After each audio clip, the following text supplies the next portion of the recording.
आज हम लोग पढ़ने जा रहे हैं क्लास 6 का सोशल स्टडीज़। और फर्स्ट यूनिट है जिसका नाम है द अर्थ आवर हैबिटेट, और चैप्टर का नाम है द प्लैनेट अर्थ। तो हम लोग प्लैनेट अर्थ के बारे में लोग पढ़ेंगे। इसमें क्या क्या पढ़ेंगे तो बता देते हैं। हम लोग यूनिवर्स के बारे में जानेंगे, इसमें द सोलर सिस्टम जो कि सन का फैमिली है उसके बारे में जानेंगे, सैटेलाइट के बारे में लोग जानेंगे, द सेलेस्टियल बॉडीज उसके बारे में जानेंगे, हमारा प्लैनेट अर्थ उसमें आता है तो अर्थ के बारे में जानेंगे, और भी सारे सेलेस्टियल बॉडीज है उसके बारे में देखेंगे हम लोग। Let's get started. The day starts with the sunrise and ends with the sunset, then comes the night and we see thousands of twinkling stars in the sky above. Day जब start होता है sunrise से और and होता है sunset, और जब रात होती है तो देखते हैं हम लोग थाउजेंड्स ऑफ ट्विंकलिंग स्टार क्या स्काई में हमको नज़र आता है। The moon is another natural body which is visible in the sky at night. Moon एक क्या है, एक नेचुरल बॉडीज है जो कि स्काई में रात को हमको दिखाई देता है। You might have wondered how they rise and set every day and the moon keeps looking different every night. उसमें देखते आपको आश्चर्य होता होगा कि जब क्या होता है, जब राइज और सेट जब रोज होता है और हम देखते हैं स्काई में कि मून का शेप क्या होता है और रोज़ कुछ डिफरेंट होता है, तो ये सब देखकर आपको थोड़ा सा आश्चर्य होता होगा। In this chapter we shall study about all these celestial bodies and where the earth finds its place among them. तो आज हम लोग इसी के बारे में पढ़ेंगे कि ये जो सेलेस्टियल बॉडीज़ है ये अर्थ में सेलेस्टियल बॉडीज़ के बारे में पढ़ेंगे। इसमें मेरा अर्थ कहाँ पे मेरा एग्जिस्ट करता है इसके बारे में सब पढ़ेंगे। तो पहले यूनिवर्स के बारे में जानते हैं। The whole of space containing all the stars, planets and other forms of matter and energy, it is called the universe. जितना सारे जो स्पेस है जो कंटेन करता है हमारे स्टार्स को, प्लैनेट्स को, और भी अदर फॉर्म जो है मैटर का, एनर्जी का, उस सबको जो एक तरीके से सबको एक जगह मिलाकर हम लोग अगर बोले तो उसको यूनिवर्स बोलेंगे। About 14 million years ago, a tremendous explosion called the Big Bang resulted in the formation of galaxies, all racing away from one another. This explanation is why the universe is still expanded. 14 million वर्ष पहले इस universe में अगर बोले तो इस एक ट्रेमेंडस explosion हुआ था, बहुत बड़ा एक विस्फोट हुआ था जिसको बिग बैंग के नाम से जानते हैं। और इसका रिजल्टेंट ये हुआ कि एक गैलेक्सी का एक फॉर्मेशन हुआ। और दिन पे दिन ये भी देखते हैं हम लोग कि ये क्या हो रहा है, यूनिवर्स क्या होता है, स्टिल एक्सपैंडिंग हो रहा है, बढ़ते जा रहा है। तो कोई ये अनुमान नहीं लगा सकता है कि यूनिवर्स कितना बड़ा है। No man can say it. कोई इससे नहीं कह सकता है कि यूनिवर्स का साइज़ क्या है, क्योंकि ये दिन पे दिन बढ़ता ही जा रहा है। अब आपको ये सोचना है ना कि जितने सारे सेलेस्टियल बॉडीज़ देखते हैं, जितने सारे हम लोग यूनिवर्स, अगर मैं बात करूँ यूनिवर्स, तो यूनिवर्स के अंदर जितने सारे प्लैनेट, जितने सारे स्टार्स, जितने सारे एस्ट्रॉयड, मेटॉयड, एवरीथिंग सब उसके अंदर आते हैं। तो एक स्टार के बारे में लोग पढ़ते हैं तो पता चलता है कि कितना बड़ा है। मेरा एक अर्थ इतना बड़ा है, तो आप इमेजिन कर सकते हो कि यूनिवर्स कितना बड़ा होगा। एडविन हबल एक साइंटिस्ट है, उसने बिग बैंग थ्योरी को दिया था और उन्होंने ऑब्जर्व किया था कि ये यूनिवर्स जो है ना वो दिन पे दिन क्या हो रहा है, वो बढ़ते जा रहा है और इसका साइज़ इंक्रीज़ कर रहा है। गैलेक्सीज जो दो गैलेक्सीज जो बीच में जो क्लस्टर ऑफ गैलेक्सीज है वो क्या हो रहा है, दिन पे दिन वो बढ़ते जा रहा है। The celestial bodies, when we look up at the sky we see the sun during the day and the uncountable stars and moon at night. जब हम आकाश में देखते हैं तो क्या देखते हैं, सन देखते हैं ड्यूरिंग डे, और रात को क्या देखते हैं, अनकाउंटेबल स्टार्स एंड मून को देखते हैं। All the objects in the sky are called heavenly bodies और सेलेस्टियल बॉडीज। जितने सारे ऑब्जेक्ट स्काई में वो दिखते हैं वो सबको हम लोग हेवनली बॉडीज बोले या सेलेस्टियल बॉडीज बोलेंगे। The sun, the planet, the stars and the moon are heavenly bodies. जितने सारे सन हैं, सन, जितने सारे प्लैनेट है, स्टार्स है, मून है, ये सब क्या कहलाते हैं, ये हेवनली बॉडीज़ कहलाते हैं। There are many other heavenly bodies which we can not see with naked eye because they are very far from us. कुछ ऐसे हेवनली बॉडीज़ है जिसको अपनी नग्न आँखों से हम लोग देख नहीं सकते हैं, वो सब क्या है, वो जो हमसे दूर है, वो सारे के सारे क्या है, वो हेवनली बॉडीज़ में आते हैं। यूनिट जो मेज़रमेंट जो यूनिट ऑफ मेज़रमेंट देखे कि अगर दो सेलेस्टियल बॉडीज़ के बीच का डिस्टेंस अगर हम लोग को अगर मेज़र करना हो तो उसको हम लोग लाइट ईयर में क्या करते हैं, उसको निकालते हैं। लाइट ईयर एक डिस्टेंस, लाइट ईयर क्या होता है, तो लाइट ईयर एक डिस्टेंस होता है जो कि एक पूरे साल में एक सन रे कितना ट्रेवल किया रहता है, उसको हम लोग बोलते हैं 1 लाइट ईयर। और ये जो टर्म है, ये कभी कभी लोग मिस इंटरप्ट कर देते हैं कि ये टर्म है एक एक जबकि टर्म में नहीं है, एक यूनिट है, टाइम का एक यूनिट है। आगे हम लोग पढ़ते हैं the stars. Stars are the only self luminous bodies. Star क्या है, एक self luminous body. Luminous bodies का मतलब होता है the object which emits the light. तो स्टार क्या है, एक सेल्फ ल्यूमिनस बॉडीज है, क्योंकि ये क्या करता है, खुद इसमें प्रकाश निकलता है इससे। As we know they have their own heat and light. जैसा कि हम लोग जानते हैं क्या है, इसके पास अपना हीट और लाइट है। Stars are made of hot burning gases. Star किससे बना होता है, तो हॉट और बर्निंग गैसेस से बना हुआ है। They are actually very big in size but being very far from us they look small and tiny like just dot in the sky. वो एक्चुअली वो इतना बड़ा है, लेकिन वो तो बहुत बड़ा है, लेकिन हमसे इतना दूर है कि हम लोग को इतना दूर है कि हम जब स्काई में देखते हैं तो एकदम एक छोटा एक डॉट की तरह, स्मॉल डॉट की तरह दिखता है। Our sun is also a star. हमारा सन भी क्या है, स्टार है। क्यों, क्योंकि इसके पास भी अपना लाइट है। It appears larger and bigger brighter as compare to the other stars because it is a much nearer to the earth. अब सन भी एक स्टार है और एक लार्जर भी दिखता है, बाकी स्टार से तो बहुत बड़ा दिखता है और ब्राइटर भी होता है। इसका रीज़न ये है कि ये हमारे अर्थ से बहुत नज़दीक में है। As stars are very far from us the light from the stars passes through different layers of the atmosphere with varying density.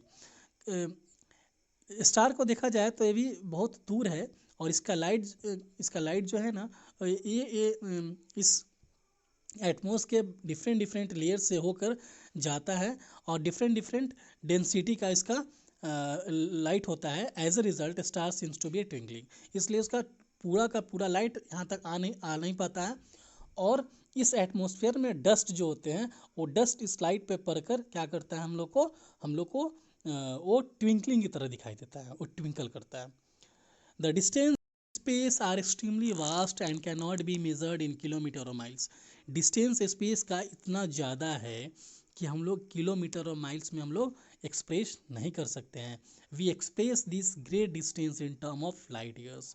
इसलिए हम लोग को क्या, वो हम लोग कौन सा यूनिट यूज़ करते हैं, लाइट ईयर्स का। The distance that light travels in year is called a light year. जो डिस्टेंस है, एक पूरे साल में लाइट जो कितना ट्रेवल किया रहता है, उतने डिस्टेंस को हम लोग बोलते हैं 1 light year. Light travels at the tremendous speed of about 3 lakh kilometre पर सेकेंड। लाइट का जो स्पीड है बहुत ज़्यादा है, ये ये 3 लाख किलोमीटर पर सेकेंड के हिसाब से क्या करता है, ये ट्रैवल करता है। There are some stars which are so far off that it may take millions of years for their light to reaches while the light from our own sun reaches us in about 8 minutes। Stars इतने दूर है कि उसके light अगर देखा जाए तो millions of years लग जाएंगे उसके लाइट को हमारे तक पहुंचने में, लेकिन सन का लाइट हम तक पहुंचने में सिर्फ 8 मिनट्स लेते हैं। The light of Proxima Centauri the nearest star to our sun reaches us in 4 years. जो सबसे नज़दीक का, अगर मैं बात करूँ सन के बाद अगर सबसे अगर नज़दीक का कोई अगर स्टार है तो प्रॉक्सिमा सेंचुरी है। तो सन के बाद जो सबसे नियरेस्ट प्रॉक्सिमा सेंचुरी का लाइट हमारे अर्थ तक पहुंचने में इसको 4 साल लग जाता है। तो आपको अंदाज़ा लगाना है कि इसका डिस्टेंस कितना होगा, जबकि इसका स्पीड कितना होता है लाइट का, 3 लाख किलोमीटर पर सेकेंड। तो इसे आप अनुमान लगा सकते हैं कि कितना दूर होगा। आगे पढ़ते हैं constellation of the millions and millions of star in the sky. Some appears to be in the group forming definite pattern. Sky में अगर देखते हैं तो मिलियंस स्टार हमको दिखाई देते हैं, और कुछ ऐसे भी होते हैं उसमें कुछ अपना एक डिफरेंट एक पैटर्न उसमें बनाकर बनाया रहता है जो हमको दिखता है। These groups which can be recognised by the shape they form are called constellation. और डिफरेंट डिफरेंट स्टार कुछ अपने ग्रुप में होते हैं ना, वो जो ग्रुप शेप अपना जो शेप बनाए होते हैं, तो सबको ना एक अलग अलग नाम से हम लोग जानते हैं, जिसको क्या बोलते हैं, कॉन्स्टलेशन बोलते हैं। द ग्रेट बियर और the Ursa Major is one of the constellations visible in the northern sky. अगर नॉर्दर्न साइड में अगर रात को हम लोग देखेंगे तो कुछ ऐसे स्टार हैं जो अपना एक पैटर्न बनाए रहते हैं, कुछ ग्रुप बनाए रहते हैं, उसको वो कौन सा कॉन्स्टलेशन होते हैं, ग्रेट बियर, और इसको बोलते हैं Ursa Major. In India this constellation is called Saptarishi Mandal, seven sages. अगर इंडिया में बात करें तो उसको हम लोग सप्तर्षि के नाम से जाने जाते हैं, यानी कि 7 ऋषियों का वो संगम बोलते हैं एक तरह से। The seven brightest star of this constellation look like a long handle spoon.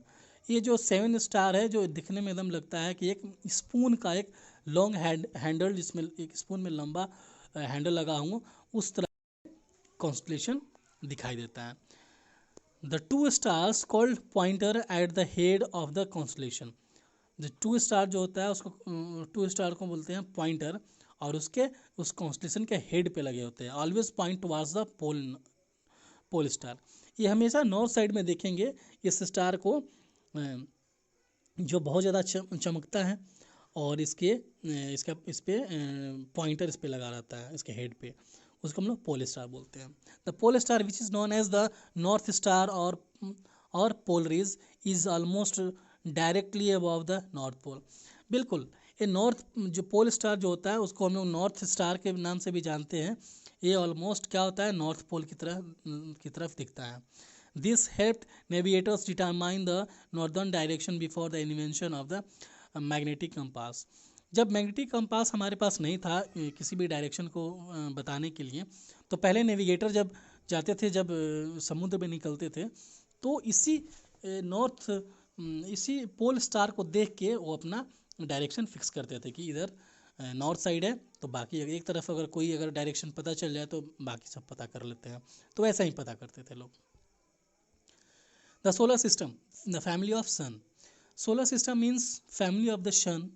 The solar system consists of the sun and the 8 planets held by gravity which revolves around the sun। ये जो सन है और 8 planets है, ये जो अपने gravity से चारों तरफ क्या कर रहा है, ये सन के चारों तरफ ये रिवॉल्व जो कर रहा है, ये सब क्या है, सब सोलर सिस्टम का ही ये पार्ट है। Sun is a star which is the centre of the solar system. Sun क्या एक स्टार है, और इस सोलर सिस्टम का सबसे क्या है, वो सेंटर होता है, वो सबसे बीच में है। All the other heavenly bodies either major और माइनर रिवॉल्व अराउंड इट। जितने भी सारे प्लैनेट है, चाहे वो छोटा हो या बड़ा हो, वो सब क्या करते हैं, इस सन के चारों तरफ क्या करते हैं, रिवॉल्व करते हैं। There are 8 planets in the solar system. Solar system में 8 प्लैनेट है, Mercury, Venus, Earth, Mars, Jupiter, Saturn, Uranus and Neptune. पहले 9 प्लैनेट थे, एक उसमें प्लूटो था, लेकिन 2006 में इस प्लैनेट को एक्सपेल्ड कर दिया गया, क्योंकि ये प्लैनेट होने का कुछ कंडीशन है फुलफिल नहीं कर रहा था, जिसके वजह से इसको प्लूटो को प्लैनेट के कैटेगरी से हटा दिया गया और उसको अब ड्वार्फ प्लैनेट में डाल दिया गया, जिसको बौना ग्रह बोलते हैं।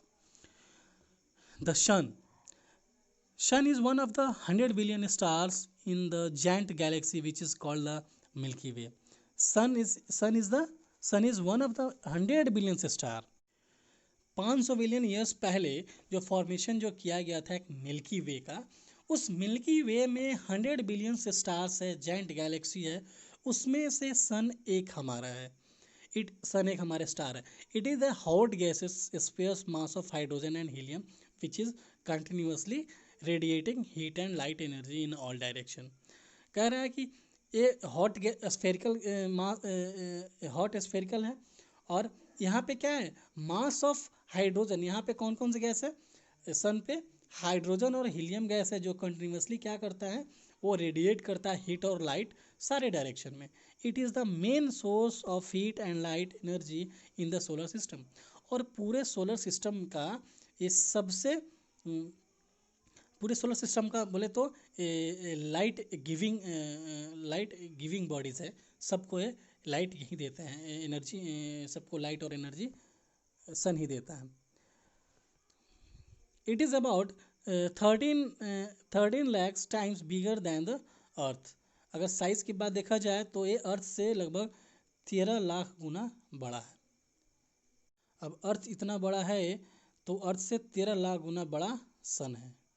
अब आप अंदाज़ा लगा सकते हो कितना बड़ा है सन और कितना दूर होगा यहाँ से, जो इतना छोटा दिखाई देता है वो। सन के बारे में कुछ फैक्ट्स जानते हैं। सन के सरफेस एरिया जो है ना, वो अर्थ के एरिया का 12,000 गुना है उसका अर्थ। अगर जितना एरिया अर्थ का है उसका 12,000 गुना ज़्यादा क्या है, अर्थ सन के सरफेस का एरिया है। सन पे देखा जाए तो 2 ही गैस है बताए हैं कि हाइड्रोजन और हीलियम। सबसे ज़्यादा हाइड्रोजन है 74% और उसके बाद हीलियम है और कुछ अदर एलिमेंट्स है वहाँ पे। प्लांट्स सन के एनर्जी से क्या करता है, वो अपना खाना बनाता है और जितने सारे एनिमल लाइफ है सब डिपेंड है इसी सन के एनर्जी पे। इनफैक्ट ये क्या है, अगर कहा जाए तो सोलर सिस्टम का ये पावर हाउस है, क्योंकि सबको लाइट और एनर्जी यही देता है। तो आज के लिए इतना ही। आगे आप एक्सरसाइज बनाने की कोशिश करेंगे जितना आपसे बन सके इतने पढ़ाई तक में, और नेक्स्ट वीडियो में हम लोग इसके आगे के पेजेस को पढ़ेंगे और आपके डाउट्स को क्लियर करेंगे। Thank you.